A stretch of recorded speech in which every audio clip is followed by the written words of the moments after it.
Hello everyone, welcome back to my channel. मैं हूं doctor Deepti और आपका मेरे इस यूट्यूब चैनल पे बहुत बहुत स्वागत है। अस्थमा के बारे में आप सभी जानते हैं कि अस्थमा क्या होता है, जिसे हम दमा भी कहते हैं। और ये एक तरीके की रेस्पिरेटरी डिजीज होती है जो कि आपके वायुमार्ग की जो मसल्स होती हैं, जो वायुमार्ग होता है वहां पर कोई ना कोई पैथोलॉजी जो है वो क्रिएट होती है अस्थमा के दौरान। अस्थमा अक्सर समय के साथ बदलता है। किसी को ये बहुत ज्यादा प्रॉब्लम दे सकता है या किसी किसी में ये बिल्कुल भी समझ में नहीं आता है। तो आज की इस वीडियो में हम अस्थमा के ही बारे में बात करेंगे, क्योंकि अस्थमा आपको है या नहीं है उसको पहचान कर उसका ठीक तरीके से, प्रॉपर तरीके से इलाज करवाना बहुत ज्यादा जरूरी होता है।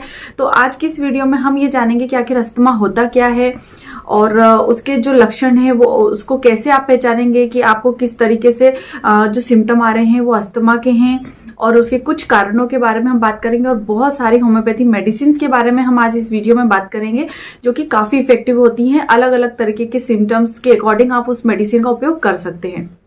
तो आइए चलिए हम इस वीडियो को शुरू करते हैं।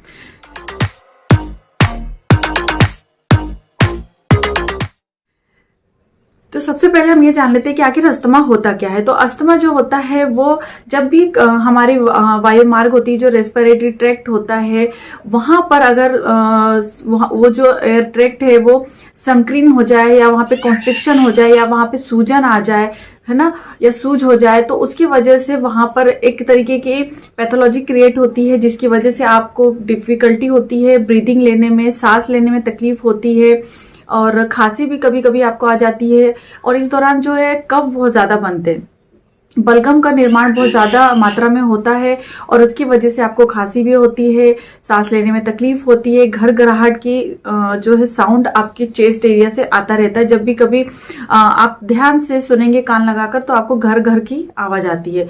रात को सोते समय जब पेशेंट सो रहे होते हैं, तब जब वो सांस ले रहे होते हैं तब भी उनके जो है घर घर की आवाज आती है। तो इस तरीके के अस्थमा होता है। सबसे इम्पोर्टेंट इसमें ये होता है कि सांस लेने में काफी ज्यादा तकलीफ होती है।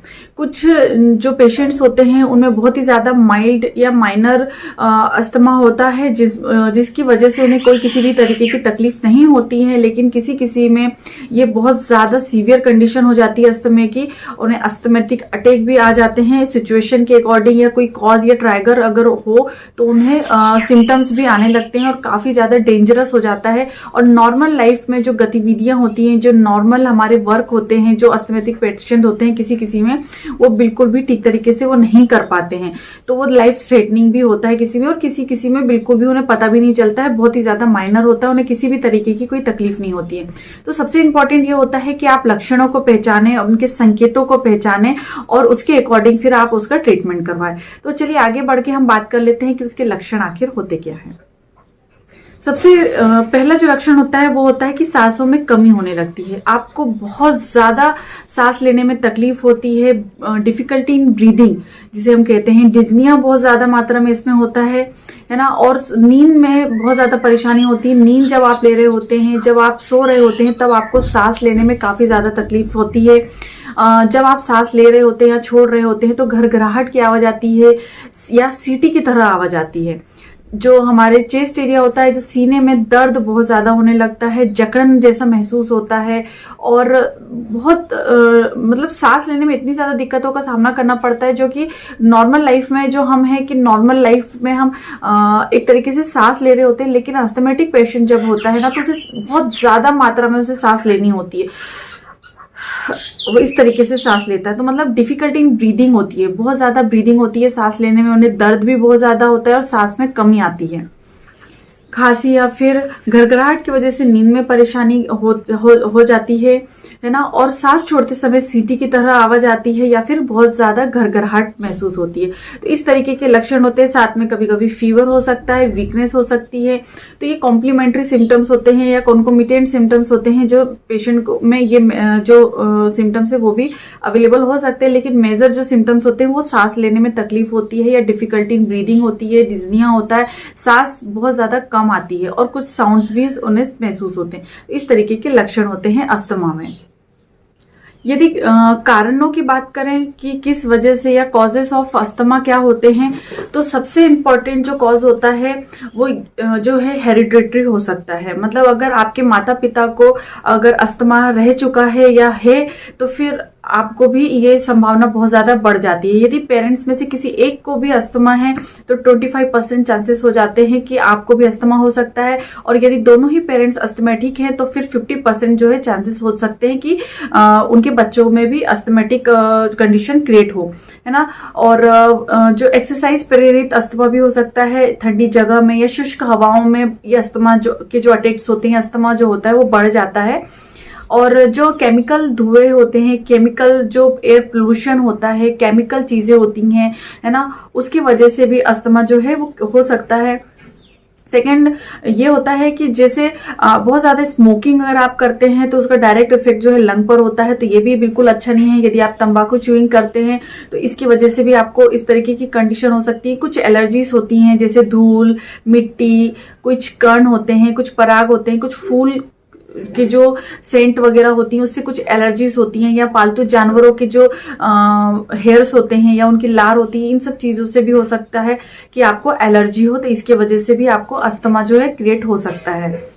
तो इस तरीके के कुछ कॉजेज होते हैं, और कुछ पैथोलॉजिकल कॉजेज भी होते हैं। अगर आपके लंग्स किसी तरह से इन्वॉल्व है तो फिर भी आपको अस्थमा हो सकता है, लेकिन ये मेजर कॉजेज होते हैं जिसकी वजह से आपको अस्थमा हो सकता है।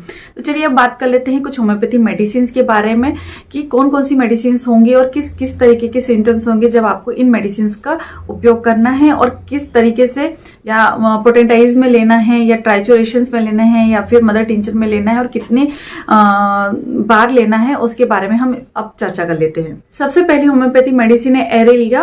अगर पेशेंट जो है वो सिर नीचे करके बैठता है और कोहनी और घुटनों को पास में लेकर बैठता है, सांस लेने में उन्हें काफी ज्यादा डिफिकल्टीज हो रही है, और उसके साथ में अस्थमा के कुछ सिम्टम्स भी हैं, लेकिन सांस छोड़ते समय उन्हें किसी भी तरीके की तकलीफ नहीं होती है, तो ये मेडिसिन काफी अच्छी होती है। तो एरेलिया की जो मेडिसिन होती है उसे आपको मदर टिंचर में लेना है, उसका मूलार्क आपको लेना है। सिंपल मूलार्क में हमेशा बताती हूँ 15 से 20 बूंद आपको थोड़े से पानी के साथ लेना है, और दिन में 3 बार आपको इस मेडिसिन का इस्तेमाल करना है।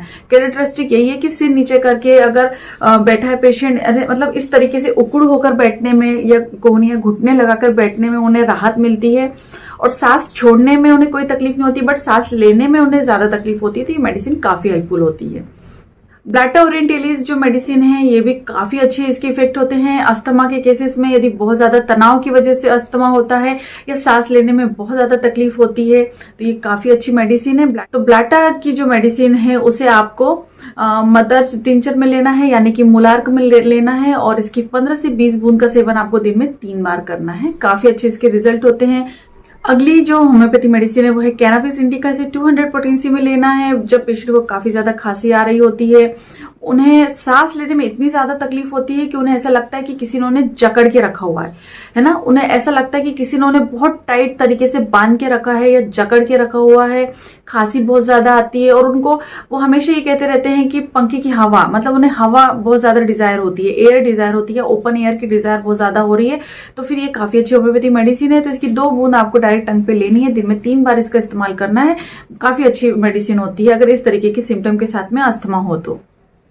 नेक्स्ट जो मेडिसिन है वो है अस्पाइडोस्पर्मा। इसे मदर टिंचर में लेना है। कार्डियक अस्थमा में काफी इफेक्टिव होम्योपैथी मेडिसिन होती है ये, और ये आपके जो अगर ऑक्सीजन का लेवल कम हो गया है तो उसे बढ़ाने में और आपके ब्लड को प्यूरिफाइड करने में काफी हेल्पफुल होती है, और साथ में अस्थमेटिक जो सिम्टम्स होते हैं उसे भी धीरे धीरे करके ये ठीक करने में मदद करती है। तो इसे मूलार्क को लेना है। 15 से 20 बूंद आपको थोड़े से पानी के साथ में दिन में 3 बार इसका इस्तेमाल करना है। और ये मेडिसिन आपके लंग्स को भी शक्ति प्रदान करती है, काफी इसे मजबूत बनाने में भी मदद करती है। यदि आपको अपच की वजह से अस्थमा होता है, कारण जो है वो आपके गैस्ट्रिक रीजन से निकल कर आ रहा है, और उसकी वजह से अगर आपको अस्थमा होता है तो सेंगोनेरिया कैनाडेंसिस मेडिसिन जो है काफी अच्छी होती है। इसकी 30 पोटेंसी की 2 बूंद का सेवन आपको दिन में 4 बार करना चाहिए। काफी अच्छे इसके रिजल्ट है। अगली जो होम्योपैथी मेडिसिन वो है इपिकॉग। इसे भी आपको 30 पोटेंसी में लेना है। यदि आपको सांस लेने में काफी ज्यादा तकलीफ होती है, बहुत ज्यादा घरघराहट की आवाज आती है, और आपके सीने में या चेस्ट में काफी ज्यादा ज्यादा कफ जो है एक्यूमुलेट हो गया है, और जैसे कभी ऐसा होता है ना कि आपको ऐसा महसूस होता है कि कफ है बट आप उसको निकाल नहीं पा रहे हैं, अगर जमा हुआ कफ है वो ठीक तरह से नहीं उठता है या बहुत कम मात्रा में उठता है, तो ये मेडिसिन काफी इफेक्टिव है। तो इसकी 2 बूंद डायरेक्ट टर्न में आपको दिन में 3 बार इसका सेवन करना है, इसके भी काफी अच्छे रिजल्ट होते हैं। अगली जो होम्योपैथी मेडिसिन है वह है सैम्बुकस नाइगरा। इसे 30 पोटेंसी में आपको लेना है। यदि बहुत ज्यादा अस्थमेटिक है, तनाव है, खांसी बहुत ज्यादा होती है, कफ जमा हुआ है, आपकी नाक जो है वो बंद है कफ की वजह से, या फिर जैसा होता है ना सर्दियों के मौसम में ऐसा होता है कि नाक जो है हमारी बंद हो जाती है, और जो पेशेंट होते हैं वो मुंह से सांस लेते हैं क्योंकि नाक तो जमी हुई है, तो फिर वो मुंह से सांस लेना या छोड़ने का काम करते हैं। तो ऐसी कंडीशन में ये मेडिसिन काफी इफेक्टिव होती है। तो इसकी 30 पोटेंसी की 2 बूंद का सेवन दिन में 4 बार करने से काफी फायदा होता है। सेकेंड, अगर आपको स्पाज्मोटिक अस्थमा है ना, स्पाज्म के साथ में अगर अस्थमा आता है, आप काफी ज्यादा स्पाज्मेटिक कंडीशन हो जाती है, तो ऐसी कंडीशन में जब अस्थमा के सिम्टम्स भी हैं, सांस लेने में दिक्कत का सामना करना पड़ रहा है, तो फिर ऐसी कंडीशन में आप ले सकते हैं लोबेलिया मेडिसिन। ये 30 पोटेंसी में लेना है। स्पाज्मेटिक अस्थमा के लिए काफी अच्छी होम्योपैथी मेडिसिन है। तो 2 बूंद का सेवन आपको दिन में 3 से 4 बार करना चाहिए, काफी अच्छे रिजल्ट होते हैं।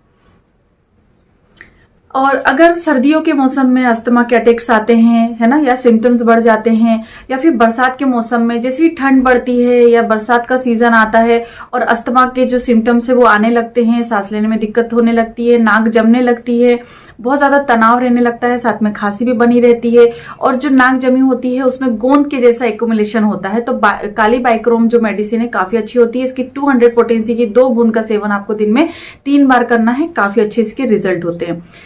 अगली जो होम्योपैथी मेडिसिन है वो है यूकेलिप्टस। इसे आपको मदर टिंचर में लेना है, और ये बुजुर्गों में अगर अस्थमा होता है तो उनके लिए काफी अच्छी होम्योपैथी मेडिसिन है।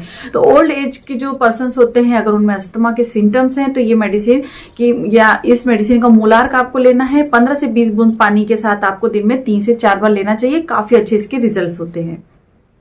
बुजुर्गों में सांस लेने में तकलीफ है और बहुत ज्यादा उन्हें तकलीफ होती है, सांस नहीं ले पा रहे हैं, डिज्निया है, बहुत ज्यादा सांस की कमी है, तो ये मेडिसिन काफी अच्छी होती है। तो ये इतनी सारी मैंने होम्योपैथी मेडिसिन बताई हैं जो कि अलग अलग तरीके से सिम्टम्स को कवर करती हैं। ऑल ओवर सिम्टम्स को कवर करती हुई मेडिसिन का ही इस्तेमाल आपको करना है। सारी मेडिसिन अस्थमा के केसेस में काफी अच्छी होती हैं। तो ये काम डॉक्टर का होता है कि वो सिम्टम वाइज आपको मेडिसिन प्रोवाइड करते हैं, इसलिए खुद से किसी भी तरीके की मेडिसिन लेने की कोशिश आप बिल्कुल मत करिए। अस्थमा है या नहीं है पहले तो इसकी जांच कराइए, अगर अस्थमा है तो उसका प्रॉपर ट्रीटमेंट करवाइए, है ना। नॉलेज के लिए मैं ये सारी वीडियोस बनाती हूँ, तो इसका मिस यूज बिल्कुल भी मत करिए। और आशा करती हूँ आपको आज का मेरा ये वीडियो पसंद आया होगा। यदि अच्छा लगा है तो लाइक शेयर जरूर करिए, और इसी तरह मेरे चैनल के साथ बने रहिए और सब्सक्राइब जरूर करिए, ताकि आपको मेरी हर वीडियो जो है आप देख सके, नॉलेजेबल वीडियोज जो भी है वो आप देख सके, मेडिसिन देख सके, होम्योपैथी के बारे में या हेल्थ से रिलेटेड वीडियोज मेरी देख सके। तो इसके बाद मिलूंगी मैं नेक्स्ट वीडियो में, तब तक के लिए बाय बाय, अपना ध्यान रखें, धन्यवाद।